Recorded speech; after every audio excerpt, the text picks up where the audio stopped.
Kayakin John says 5 wins in 23 games. It means your P45 is coming to you very soon, methinks. Welcome back to our Hornets Walk. It is 20 minutes of Watford chat, and there's only one thing which people are discussing this week. We're here again, the future of Tom Cleverley.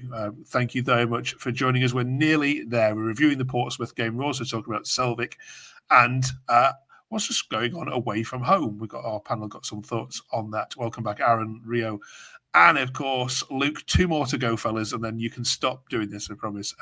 Let's jump straight into it, Luke, shall we? You all went to Pompey away. First of all, decent away trip. I know the result wasn't good, but enjoyed yourselves? Yeah, good away trip. New ground to tick off. Really liked the ground. I think in terms of atmosphere, it was probably, I've only been to 7 away games this season, which is quite lackluster for me. But out of all the away games I've been to this season, the atmosphere was brilliant for them who kind of weren't I wouldn't count them as playing for relegation because they were pretty much safe. I know they had to win, but it was a really good atmosphere, really good grounds. Thoroughly enjoyed that side of it. I think the football was the worst part of it. We just didn't turn up at all. Another poor red card and another poor game officiated as well, which was really frustrating. We weren't a better team at all. They deserved it. We didn't create enough at all. Yeah, but nice grounds to tick off. Looking forward to going again next season.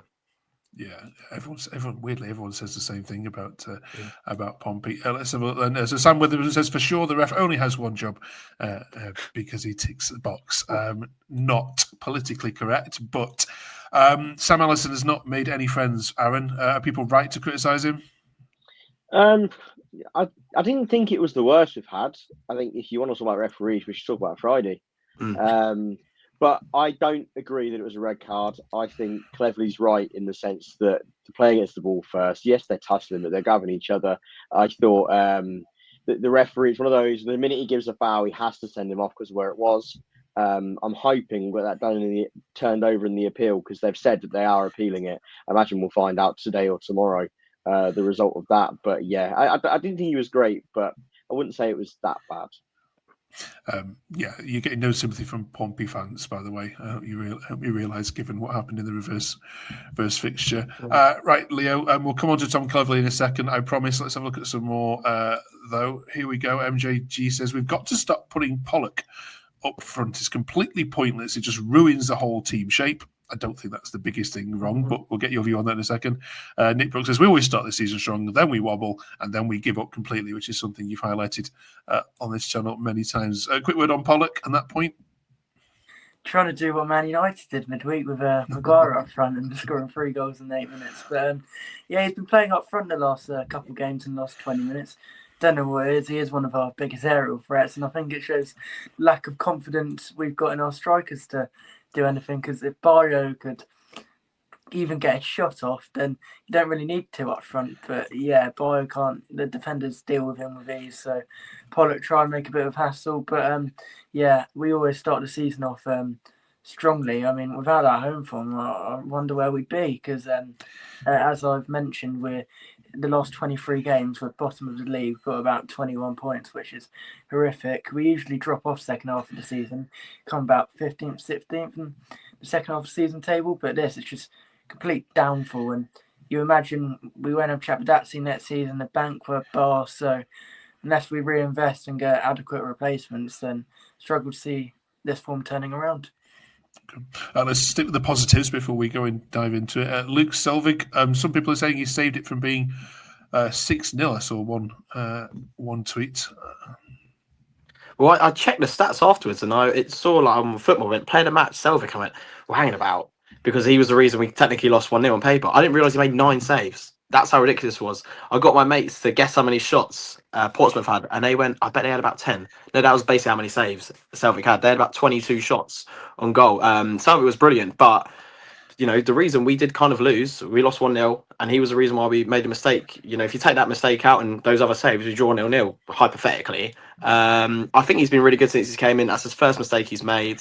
Backman's got one of those every other game, so it is bit more positive that that's his only first mistake he's got. It's always hard for a goalkeeper because, you know, if you make a mistake, it's very fatal. But I've been quite pleased with him. You can't have the best game every game, but yeah, it's one of those ones, really.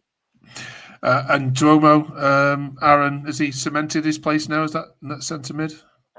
He should do for now because I mean I don't know what's wrong with him because I think I normally quite liked Tondeli Basharu, but recently he's just been so off it, and it was time something changed.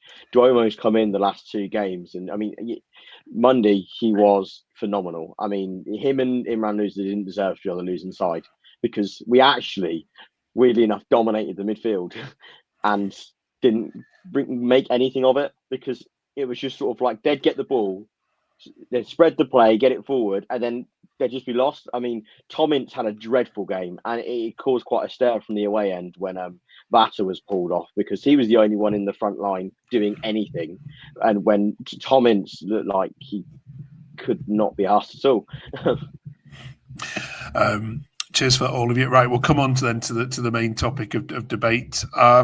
First of all, let me just check. None of you have moved from Cleverly in even the slightest inch. Oh, there's a twitch from Luke there. No, no chance. Okay, all right. But we're seeing a lot more. I presume they are Watford accounts. I need to just double check. But we're seeing a lot more commentary on it, Rio. I mean, look, playoffs in January. If you go back just 3 months, you're in the playoffs. A very decent season, given the budget as well. So surely he deserves a lot more credit than he's getting. I think we could finish 7th, 1 point out of the playoffs, or miss out on goal difference, and you'd have fans wanting him. It's so reactionary. Win one game, great manager. Lose the next, he did this from.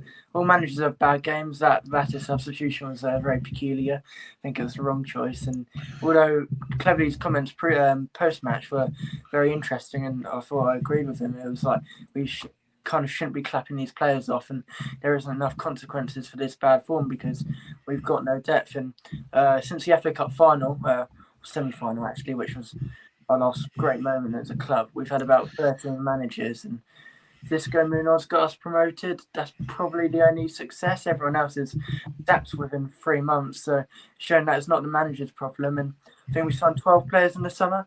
5 of them aren't here anymore, and Bonner has played about 6 games, and Duomo's been injured for half the season at least. So that summer window is really non-existent, and I think it's the owner's fault.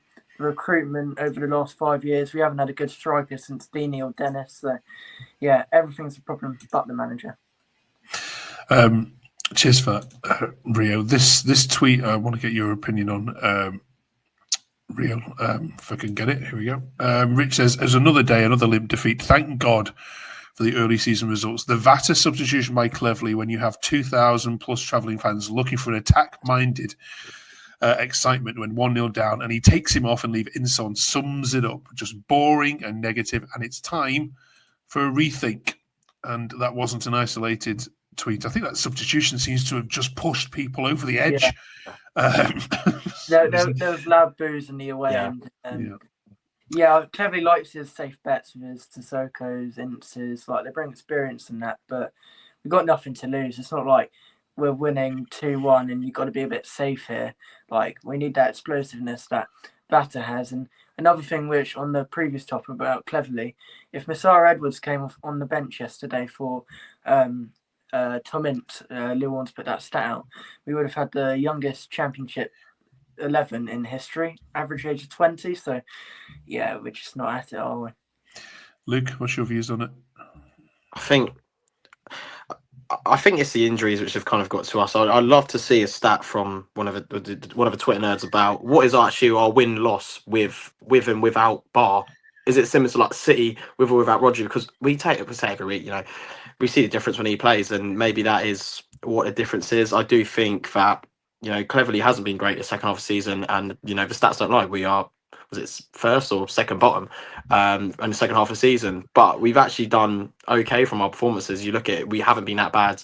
You look at teams at the bottom who've done better, and that's just because they've had a really good purple patches towards the end of the season. I think we've got to remember that we are a mid-table side, so we're going to have those peaks and troughs. And you've got the teams at the bottom who are fighting for everything. They're going to pick up more points, so it probably looks like we're worse than we look. Essentially because we haven't been really playing for anything. There's not enough desire. There wasn't a big enough transfer window to push anything. It seems like it's just a bit more of a stalemate, really, where we don't know where we're going to go, and we're kind of happy with it. I think this is more of a sort of a sort of trial run for Cleverley this whole season, and hopefully the next season will be the build on from it. I still back him. There's a few Watford fans who I know quite well who've literally switched yesterday to Cleverley out, which I'm very surprised by. But I'm going to completely back him. I'll be absolutely gutted and fuming if he does get sacked, because he's a really good manager. We need to keep our hands on him, and we need to give him players that we always say every week. We need to give him players to prove it. But I'd love to see. I'm going to ask Lou Horns after. He's usually good with stats. I'm going to tweet Lou Horns after this and ask him for that bar stat. See if he can get it up for me.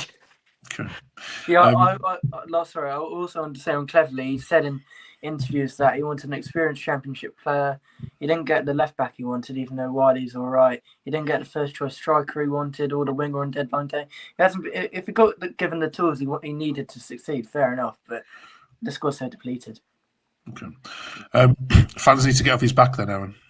Yeah, I honestly think this fan base has a problem.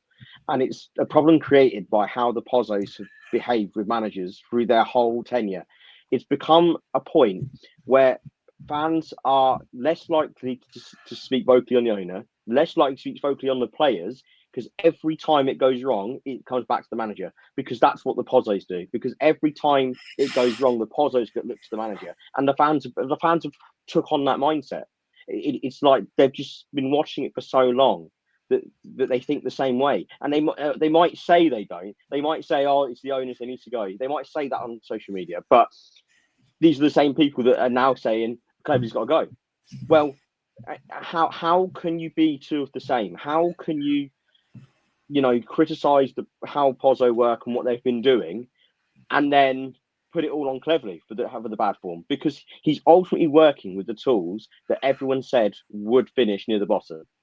That first half of the season was so good that it's carried the team that are apparently now the worst to still mid-table. So has he really been that bad that he needs to be sacked? I honestly can't even fathom it. And I've said, if they do sack him, it will be even worse than when they were thinking of sacking him, because it just puts the drastic Jekyll and Hyde form just puts it into perspective more. And like Luke said, it's not like, oh, they've suddenly become rubbish. They've lost the two best players in the team. Yep. They didn't get anyone in January. I mean, not having a winger to back up Bar was crazy, because our most impactful player had no one behind him. So of course we were going to be worse when he goes. And it makes me desperately concerned for next year. One, if they sack him, I'd already be concerned. Two, I really do not have faith that they will bring in what we need in the summer, especially if Chak and Bar go. If those two go, they will not replace him adequately. I think, my personal opinion, is that they're looking to move the club on, and if that is the stance they have, they're not gonna back them. And I right now am deeply concerned what will happen next season. Cheers for that, all of you. Fingers crossed. I mean, Blackburn and Sheffield Wednesday up next. I mean, Sheffield Wednesday have got nothing to play for. Rio Blackburn this weekend. We've got a slim hopes of playoffs. But if you lose those two, does it become untenable? Well, Blackburn have won 3 in a row, actually, so that will actually be quite a tough game, even though neither team have anything really to play for. So, yeah, not confident for that one. Sheffield Wednesday on the final day. Danny Rowe hasn't been best pleased with the club recently. He thinks they might be tipped for relegation next season. So, maybe a point out of that. Hopefully, Luke's top half bet is still on. But what's the thing? Yeah, I'm just a bit worried for next season. We need the replacements right, as Aaron said. And it's annoying that I was actually in the gym earlier, and the Watford admin who runs the socials was behind me, and he was saying, if you flip the seasons around and we started really poorly and ended strongly, people would be really confident for next season and thinking, yeah, we've got something going here. But just the way it's fallen, and it happens like this for the last 5 years. Okay, well said. Right, get that Watford admin on here as well. He's one of the best admin of all the 24 groups. If you see him again, right. Thanks for that. It is the final away trip then this Saturday to Ewood Park. So of course it comes our duty to look back over the away trips. I mean, to be fair, lots of you have done lots of miles this season. I think between you've nearly attended nearly all of them, I think. But what's been your favourite? And in the comments below, can you let us know your favourite? Don't just mean the the results, but you can obviously throw that in there. But what's been your favourite trip? And you can throw in your least favourite as well if you want to here. Luke, can you kick this off? Least favourite Luton. Result, obviously. Don't want to lose there. My best one. I really enjoyed Derby.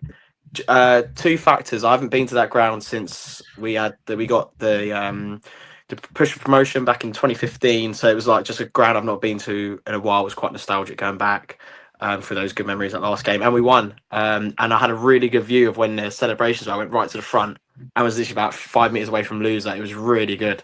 That's something I'll probably remember for quite a long time. Just being a fan in general. Good stuff, Aaron.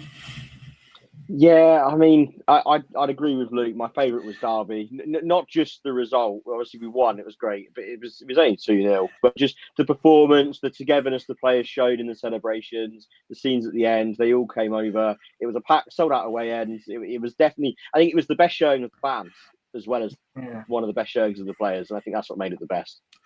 Okay. 3 for 3 here, Rio.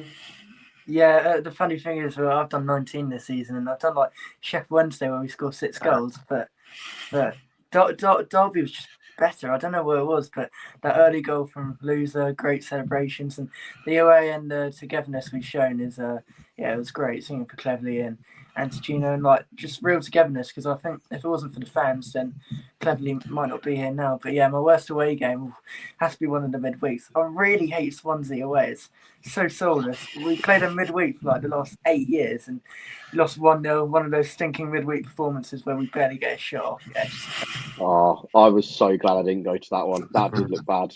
I think it was the worst one. Just even Preston getting home at 3 a.m. is awful. All right, let us know in the comments your away trip nightmares. Next week, we're getting towards the end of the season. If you want to give a shout out to anybody that's driven you to games this week or any charities, then please put your comments down below. We'll read some of these out next week. Thank you for all your support. Okay, finally this week, as promised last week, it's goal of the season time. Last week you announced your player of the season. We're looking for the best strike you've seen in a Watford shirt. I'll just give them some time. So in the comments below, let us know what has been the ultimate strike that you've seen from any Watford player. It can be in the cup, of course, as well. Not that lasted too long this season. Right, Rio, can you get this one off for us? Yeah, so a few contenders. I think Byers' goal against Derby at home would be spoken about more if he was a half-decent player. Overhead kick. Loser against Sunderland away was like perfect. And Vatter scored 2 in about 10 days. Preston at home was good, but Fulham away, I think, takes it for me. Just like we were playing such a weak team that night, and we barely got into their half. I think it was like 1 or 2 shots on target, and he ran past a couple of players and belted it from 35 yards out, top bins, and just great celebrations in the away, and my favourite for sure. Yeah, I remember that goal. It was something special. Good. Aaron? I mean, I'll give you a different one, but Rio's absolutely right. I mean, if you're taking how good the goal was, that Batter strike is comfortably our best goal this season. But I'll give you another one, and that is again in the cup. Tom Ince at City. Yeah. It was. We deserved more that day, but then that goal was still quality. I mean, he's I think 25 yards out and just whips it top corner. Spurred on what was almost a comeback. I mean, we should have been 2-2 anyway because Barr had a great goal ruled out. But I'll go Tom Ince against City. Okay. And Luke? I'll go a bit different here. I'm just. This is really recent. I don't know if it was that good thinking about it, but I really liked Dumbia's goal against Burnley the other day. I really like a really well worked goal with a good ball, good header. And for someone like watching Watford play, we don't have any goals from strikers where it's a good ball in, really good header in. Like that is so rare to score that. And when we score, it's like bloody hell. We've just scored a really good ball in the box and a great header. So I'm going to give it to that one just because I think that's more of a satisfying goal. But if I had to, I would have gave it to Vatta's one just in terms of the goal, the scenes as well anyway. And that was brilliant. But I'm going to go a bit rogue. I'm going to give it to Dumbia against Burnley just because I didn't expect it. All right, good stuff. Well, listen, enjoy your final away day of the season at Ewood. A couple more little bits and pieces for me to check in with you. I presume none of you have a problem with Sadio doing the L dance at the end of that game, as we've seen on social media today? I'm not fussed. I mean, Yeah. we knew it was coming, didn't we? Thoroughly deserved. Yeah. I hope he's got his things in order because he can't play Portsmouth anymore now. But yeah. Okay, good stuff. We've seen Leeds and Burnley promoted this week. Just checking in with you. I mean, Good riddance. For you, two questions here. I mean, Aaron, take the first one. Do you think that's the right result in terms of are they the best sides you've seen this season? Do you know what? No. But I think the injuries killed Sheffield United. I think Leeds were comfortably the best team that we played against in both games. We actually gave them a good game at Ellen Road. But Burnley, I didn't think they were that convincing, especially Friday. I mean, that first half, we dominated them entirely. The fact we weren't 3-0 up was a testament to how good James Trafford is. But no, I think if Sheffield United hadn't had so many injuries, I think they would have taken second. And I feel bad for them. I hope they put in a decent showing in the playoffs. Points deduction as well. And that, of course. Yeah. And of the teams in the playoffs, Luke, which one would you like to see in the Prem? Bristol City. I really like how they've had a really good turnaround the second half of the season. Exact flip side to us. I would really like them to go up. I think they, probably deserve it the most. They haven't been in the Prem in God knows how long, if ever. Never been. They've never been in. So I'd really want them to go. To be fair, be more of an enjoyable one. Maybe Sunderland just get rid of that away day. Actually, no, I'll go Bristol City. I want them to go up. Okay. All right, nice one. Right, thank you very much for joining us. You three, enjoy Blackburn as we've already said, and thank you very much for watching. Join us next week as we look ahead to the final home game of the season, Sheffield Wednesday. See you then. Have a great 7 days.